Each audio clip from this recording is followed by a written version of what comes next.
Hello everyone, my name is Mohammed Shahlan. I'm associate professor with the American University in Cairo. Also, I'm a consultant with eFabless Corporation. So today I'm going to give an overview about projects I have been working on for quite some time now. And this project enables the automatic generation of system on chip out of high-level description.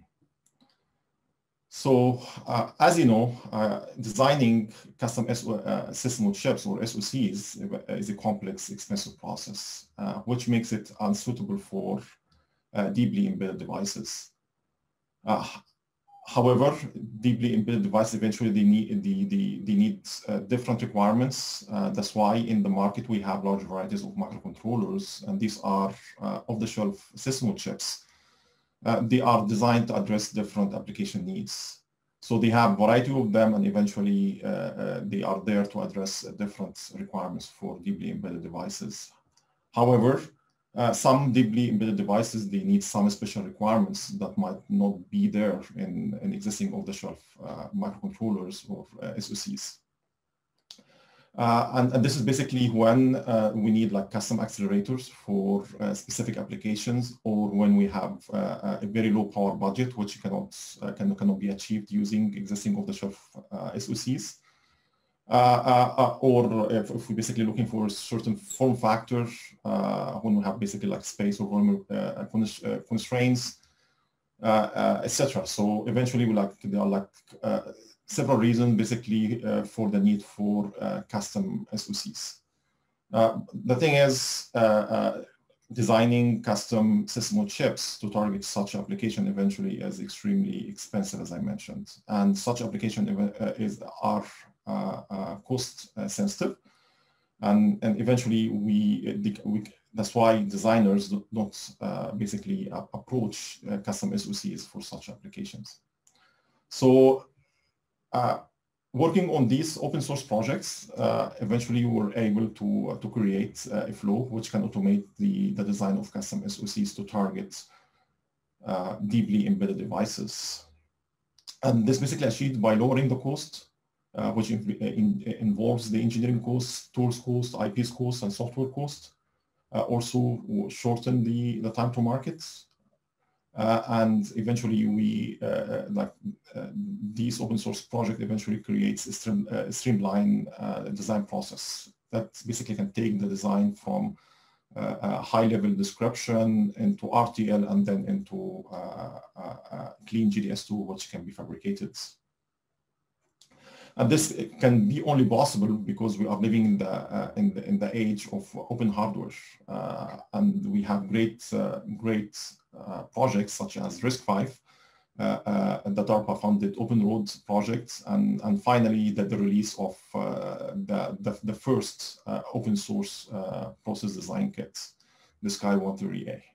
So eventually, all of these enabled achieving our ultimate goal is to have fully automation for custom system on chips, starting from high-level descriptions all the way down to clean GDS2, which can be fabricated. So this flow eventually is based on two main open source projects that I have been working on. The first one is the SoC Gen, which can take a high-level description in JSON format and translate that into RTL design in HDL. And this is possible basically using the PDK. So at the moment we support the OpenPDK, the Sky130A, and a library of open source verified IPs. And then the second project takes the output from SoC Gen, which takes the RTL and basically can implement automatically this RTL into chip and generates clean GDS2 layout, which can be basically sent for fabrication. And to do that, eventually it needs the PDK, and again it supports the Open PDK.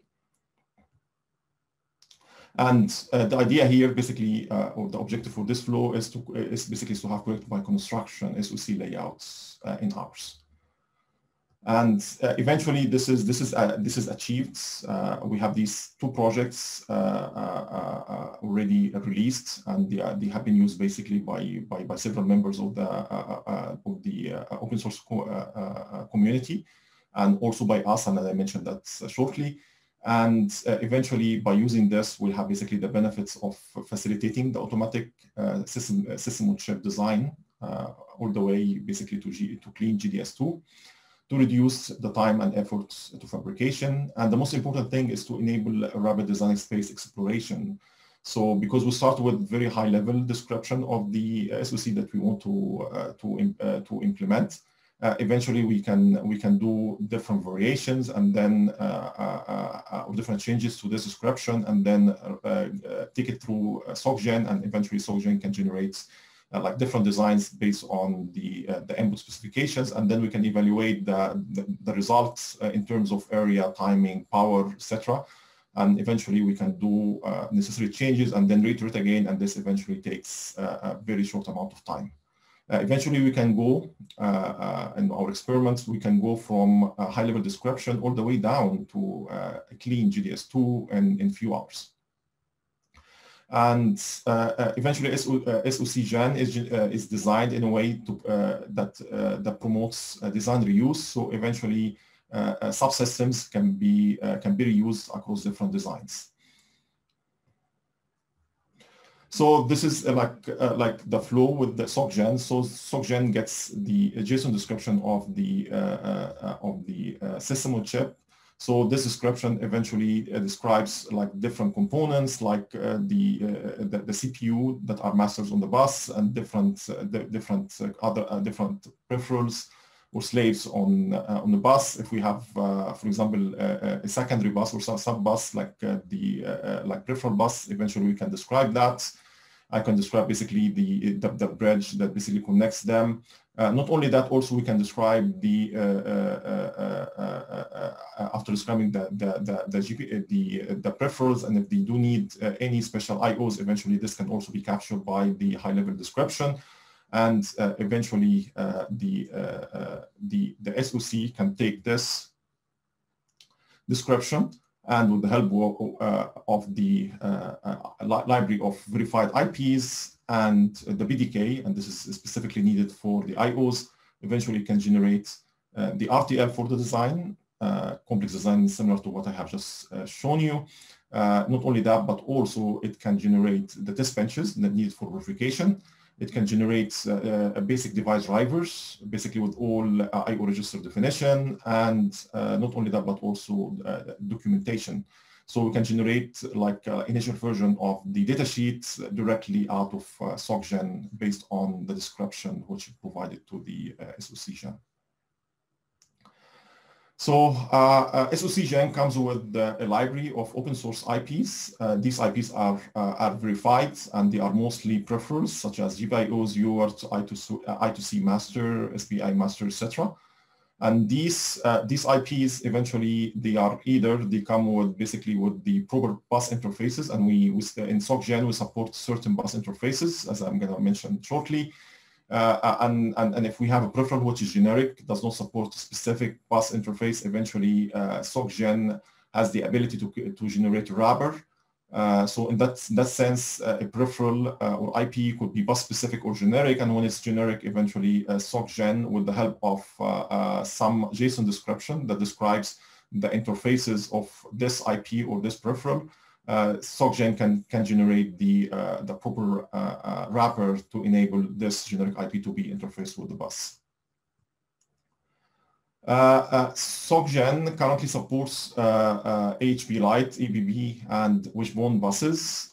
It supports any master that eventually can be connected to any of these three buses. If we have like new at the moment we have basically some masters in that come bundled with the SoCGen, but if you want to support basically new masters, you only need to have a JSON description of that master, and eventually it will be supported by SoCGen.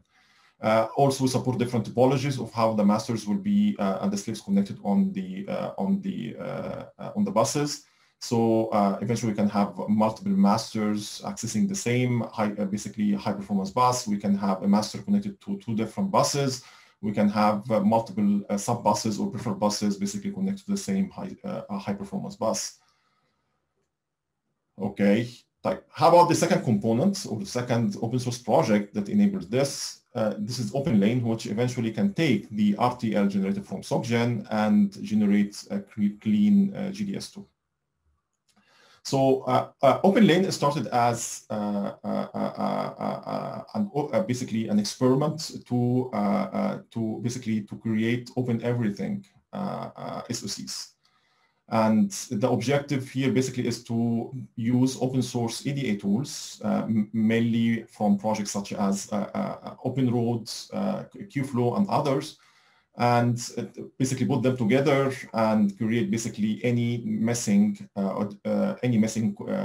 utility or tool which needed basically to interface these two together, and basically configure the tools eventually to work smoothly with the OpenPDK, and basically generate a clean GDS2 directly from RTL without any human intervention.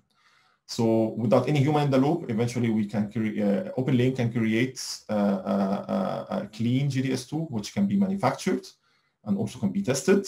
And eventually this GDS2 does not have any LBS violations, no DRC violations. But when it comes to timing violations and timing closure, eventually we're still basically working on that, so we are not there yet. But anyways, with the wise basically engineered margins, eventually you can achieve the timing closure. So as I mentioned, OpenLANE started as open source flow for two open source tape-out experiments, and eventually this tape-out resulted in the design and implementation of a family of SoCs, and these we refer to this family by Strive, and eventually we have several members in the Strive family. Eventually we have 6 of them from Strive or Strive 1 up all the way to Strive 6, and eventually they differ basically in features, but more or less all of them eventually are SoCs built around an open source RISC-V based CPU. And this basically was only possible basically by the collaboration done by Skywater, Google, OpenRoad, and eFabless. And here basically I'm showing the screenshots of basically of the final layout of 4 of these chips.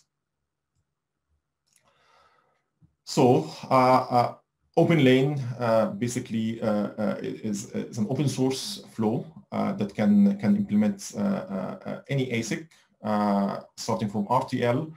It's already released under the Apache 2.0 license. It's tuned for the Sky 130 OpenPDK.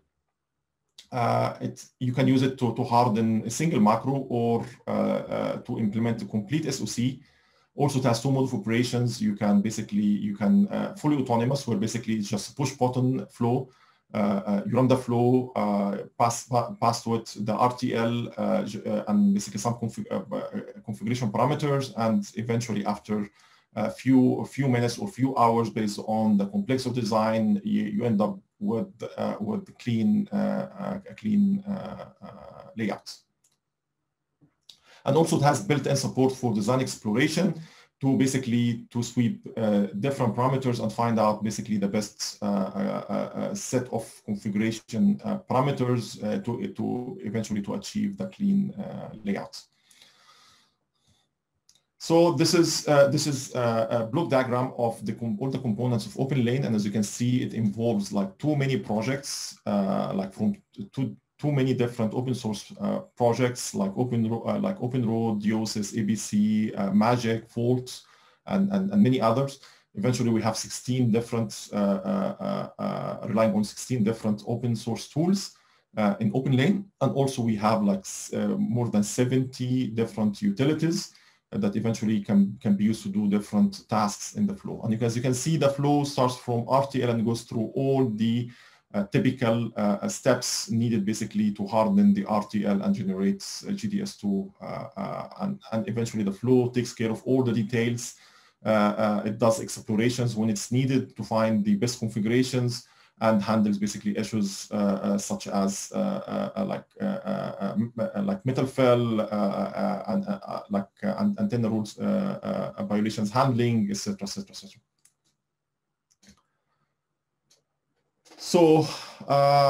So as I mentioned, OpenLANE relies on the 16 EDA, open source EDA tools. It has more than 70 utilities. It comes with more than 40 open source designs that already all of them implemented beforehand using OpenLANE with their best configuration, and this basically could be used basically as a starting point for anyone basically to learn and use OpenLANE.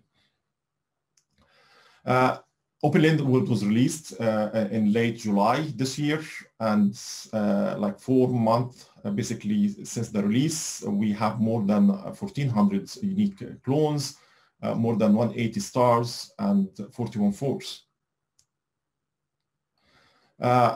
OpenLANE eventually will be used for the Open MPW program, which eventually is a program that's run by Google and eFabless, which enables anyone to use to create open source designs and fabricate them for free under this program. And eventually OpenLANE basically will be used for that. The first shuttle will basically, deadline is by the end of November.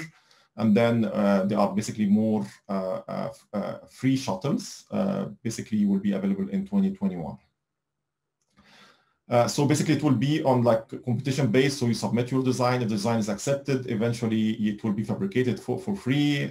We have 40 open slots like on every shuttle. And basically after fabrication, you get like 100 parts and 5 boards.